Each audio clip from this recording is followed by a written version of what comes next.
Hola, ¿qué tal? Soy Sergio Ruiz y este vídeo se ha realizado para la PEC 2 de animación, donde nos pedían que explicáramos el proceso para realizar animación desde el Adobe After Effects. Em, Bien, me imagino que será la manera que han seguido también mis compañeros, lo más lógico a la hora de hacer la presentación, que se pedía que fueran apareciendo los elementos en pantalla, es empezar con los elementos de fondo, es decir, el cielo, el suelo y el césped, que aparte es lo que fui apuntando en el guión técnico ese que realicé antes de hacer esta animación, más o menos para tener una idea en concreto de qué es lo que iba a pasar por la pantalla. En este caso podemos ver aquí la posición inicial de los elementos tal como están cuando nos descargamos la PEC, que nos pueden servir como referencia en la posición final de nuestras animaciones. Y como he comentado antes, podemos empezar por los elementos más generales, digamos, de la composición, como es el suelo y el cielo. Y aparte, así seguimos la idea que había en el guión.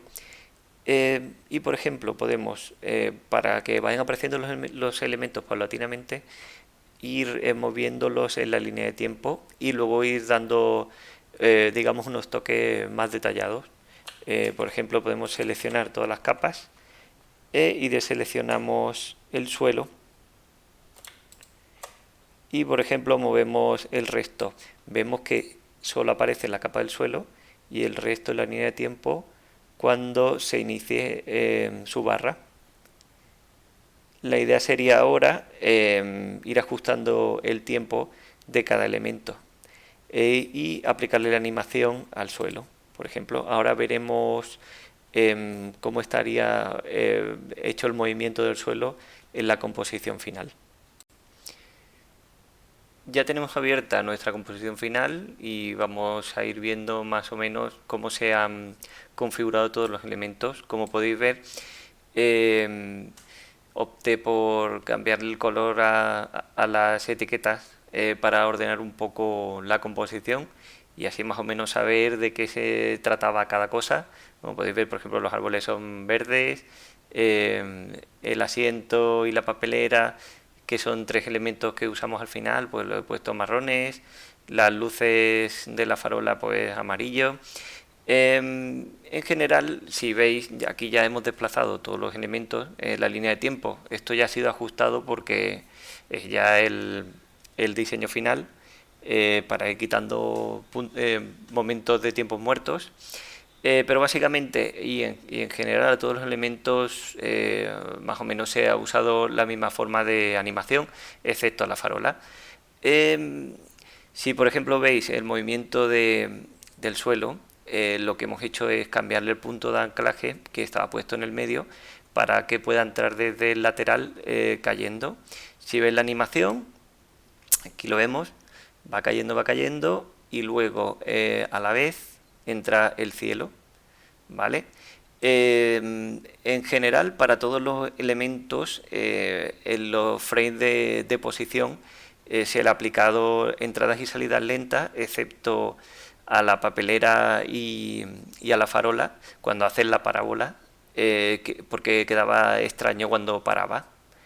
Y como la salida no se ve porque fuera de pantalla, pues no era necesario. En general, todos los movimientos son cambios de posición. En algunos sí que se ha aplicado cambios de tamaño, pero si veis, por ejemplo, cómo baja el suelo, cómo llega al cielo, cómo llega la hierba y las nubes y los edificios son todos movimientos de posición, de izquierda a derecha, de arriba a abajo. En los que sí, por ejemplo, se ha aplicado un trazado de la dirección es en la papelera y en la farola, que como veis son dos elementos que se han dejado en los lados de la pantalla y cuando se mueven pues trazan esta parábola hasta que llegan al suelo. Si por ejemplo seleccionamos la papelera, vemos que tiene trazado todo el movimiento desde el origen hasta el final y lo mismo con la farola.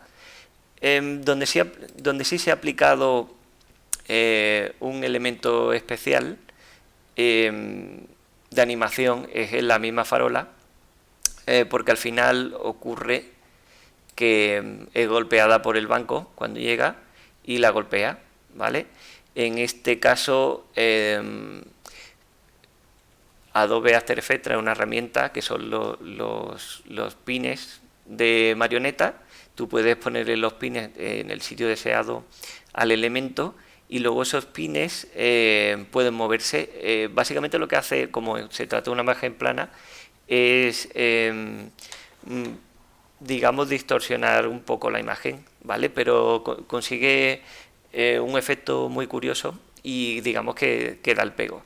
La cosa es que, por ejemplo, para no estropear la farola principal, básicamente lo que he hecho es, al llegar al punto que se deforma, pues hay dos farolas, una que está normal y otra que tiene el efecto aplicado, y al ser golpeada, pues la farola número 1 se pone la opacidad a 0 cuando llega a este keyframe y se enciende la otra. Y aquí puedes ver que está la animación, que la animación ya dura hasta el final. Y con esto creo yo que hemos cubierto todos los puntos en general más importantes en el proceso que hemos ido haciendo para realizar esta PEC, porque tampoco quería hacer algo muy extenso en plan videotutorial con cosas que, por ejemplo, cómo se colocan los puntos de posición, escala, rotación, cosas que eso ya lo sabemos. Y nada, pues muchas gracias por vuestra atención y hasta otra.